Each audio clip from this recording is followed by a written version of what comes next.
Hello and welcome to this recording for Key Action 1 Mobility Between Programme Countries.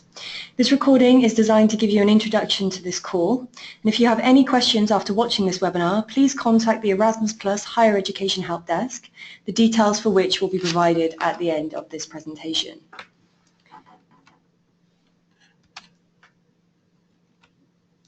So to begin, I'd like to give you an overview of the programme. Erasmus Plus is a successor to the Lifelong Learning Programme and Higher Education in Action. Erasmus Plus will run for 7 years until 2020, so 2017 will be the 4th core year of the programme. As you can see in the diagram, Erasmus Plus is structured around 5 different actions. So you've got Key Action 1, the mobility of individuals, Key Action 2, cooperation for innovation and the exchange of good practices, Key Action 3, support for policy reform. You've got Jean Monnet, which is about higher education activities around European integration, and last but not least is sport for activities relating to grassroots sports. So the activities that you can see on screen are split between those that are managed in each participating country and those managed centrally by Brussels. So on the slide that you can see now, the boxes that are bordered with the red colour, those are decentralised and they are managed centrally in the UK National Agency. So for anything with the red border, you would apply directly to the UK National Agency and your project will be handled in the UK. For any of the other project types, so the Jean Monnet, the sport, they are centrally managed, so you would need to submit an application form directly to the European Commission for that. So just to break it down, here is an overview of the decentralised activities. At the UK National Agency, we manage Key Action 1 for schools and higher education. We also manage Key Action 1 for youth, and we manage Key Action 2 for schools, youth and higher education. As I said before, today's recording is about Key Action 1 opportunities for higher education with mobility between programme countries. So Key Action 1, Learning Mobility of Individuals, is all about providing opportunities for individuals to improve their skills, enhance their employability and gain cultural awareness. Under Key Action 1, organisations can apply directly to the national agency in their country to run mobility projects. These projects enable organisations to offer structured study, work experience, job shadowing, training and teaching opportunities for staff and students. And for Key Action 1, mobility within programme countries, it focuses on higher education staff and student. For more information about the type of opportunities available, please have a look at pages 35 to 52 of the 2017 programme guide. So for Key Action 1, the aim is to ensure high quality mobilities with maximum impact. For student placements, study placements should form part of the student's degree at short cycle, first cycle. So first cycle is bachelor's or equivalent, second cycle is also eligible and that's master's or equivalent, and then third cycle or doctoral students are eligible to take part in Erasmus+. Please note that if you are sending a student who is at an undergraduate level, they can only take part in Erasmus Plus from the 2nd year of their degree onwards. So undergraduates cannot participate in Erasmus Plus in the 1st year of their degree. For the 2017 call for Key Action 1, the duration of the project for higher education should be either 16 or 24 months. The start date for this project type is the 1st of June 2017. That is set and cannot be changed. In the final bullet point of this slide, you can see the end date. So the end date will be dictated by the duration that you choose. If you select a 16-month project, the end date will be the 30th of September 2018. And for 24-month projects, the end date will be the 31st of May 2019. So on screen now is a list of countries that can participate in the Erasmus Plus programme under this project type. So Key Action 1, mobility for individuals within programme countries, only allows mobility within the countries that you can see on screen. So this includes the countries that belong to the European Union, and it also includes the former Yugoslav Republic of Macedonia, Iceland, Norway, Liechtenstein and Turkey. Please bear in mind, if you are thinking about applying, that Switzerland is not an eligible programme country for this year's course, so no mobility will be permitted to Switzerland under Erasmus+. If you'd like some more information about the programme countries, you can find that on page 23 of the 2017 programme guide. So under Key Action 1 for higher education within programme countries, there are opportunities for both students and staff. For students, they can undertake both study and traineeship mobilities. So for student study mobilities, the student must do their study placement at a partner university, and those placements can be from 3 to 12 months, or the same as an academic term or trimester. Students can also undertake traineeships at organisations, and they must be from 2 to 12 months. Recent graduate traineeships are available, so to be eligible, students must be selected by their university before they graduate, and then the traineeship should be completed within 12 months of the student's graduation date.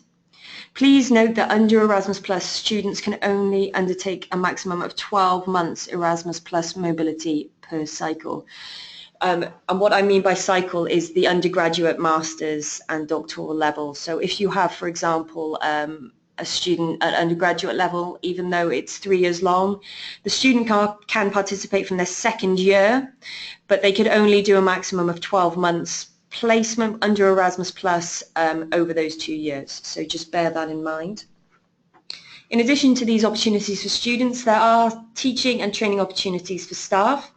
Teaching and training mobilities for staff must be from 2 days to 2 months long, and please note that funding cannot be used to send staff members to attend conferences.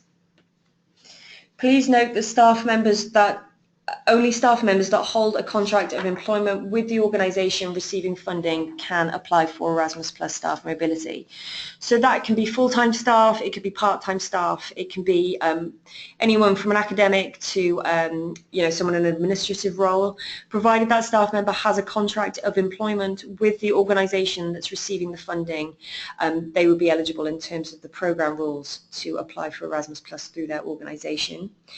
Please note that the durations shown there for staff do not include the travel time. So staff members are also entitled to travel days, but they cannot be included in the minimum duration.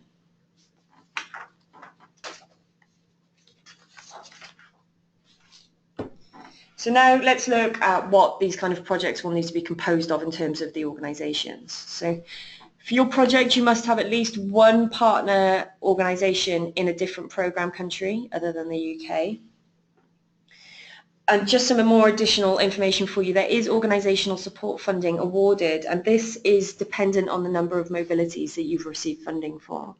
The organisational support grant is a contribution to any cost incurred by institutions in relation to activities in support of student and staff mobility, both inbound and outbound. If you would like any more information about organisational support and what it can be used for, please take a look at page 44 and 45 of the 2017 programme guide. It's also worth bearing in mind that any applications for additional or special needs or disability funding are submitted separately to the central e-form. So if you have any participants who require additional funding due to a special need or requirement they might have, you would apply for that separately, and there is an application form available on our website to do so.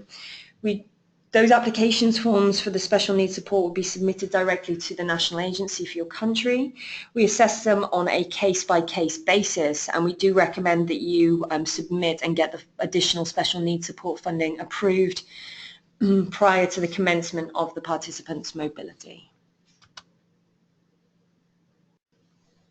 So let's look now as to whether or not your organisation will be eligible for funding.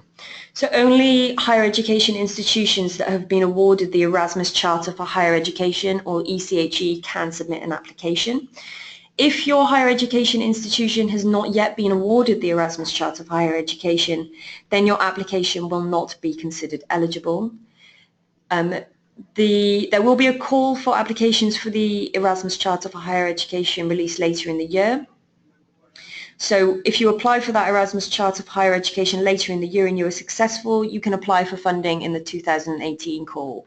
If you do not already hold the Erasmus Charter for Higher Education, you will not be able to apply in the 2017 call. So please note that consortiums can also apply. A consortium must be accredited with the Mobility Consortium Certificate, and you can apply for the Mobility Consortium Certificate at the same time as applying for mobility funding. Please note that if you want to apply as part of a consortium and you are not awarded the Mobility Consortium Certificate, then your application will not be eligible. That Mobility Consortium Certificate is available on our website, and if you have any difficulties finding it, I will provide the contact details for our help desk at the end, so you can just contact us. Please note that individuals such as students or staff member cannot apply directly to the UK National Agency for mobility funding. Those individuals must apply through their higher education institution in order to get that funding.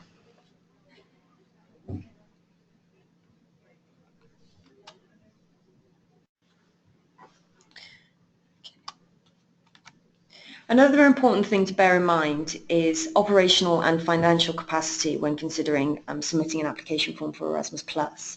So applicants need to demonstrate that they have adequate capacity to successfully deliver Erasmus+ projects and administer them in accordance with the grant agreement and with the programme guide published by the European Commission.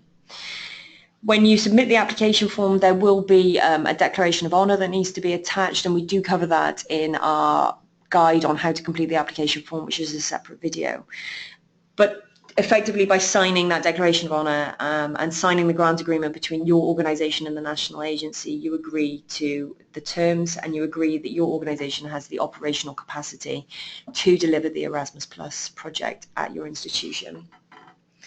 And please bear in mind financial capacity as well. So the Erasmus Plus grant is intended to be a contribution to participants, and by signing the Declaration of Honour and the grant agreement with the national agency, you agree that the organisation has the capacity to manage the grant. Please note that in cases of grants over €60,000, we will check to ensure that your organisation is not bankrupt and has the capacity to manage these finances effectively.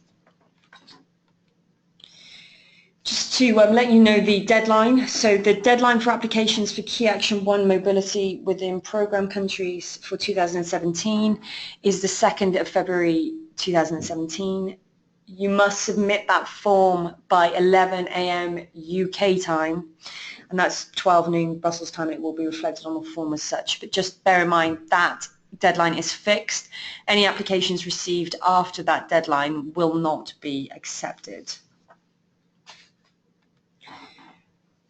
Finally, we have the help desk information, so if you have any questions about the application form or indeed around the call in general, please do give us a call and we will do our best to assist you.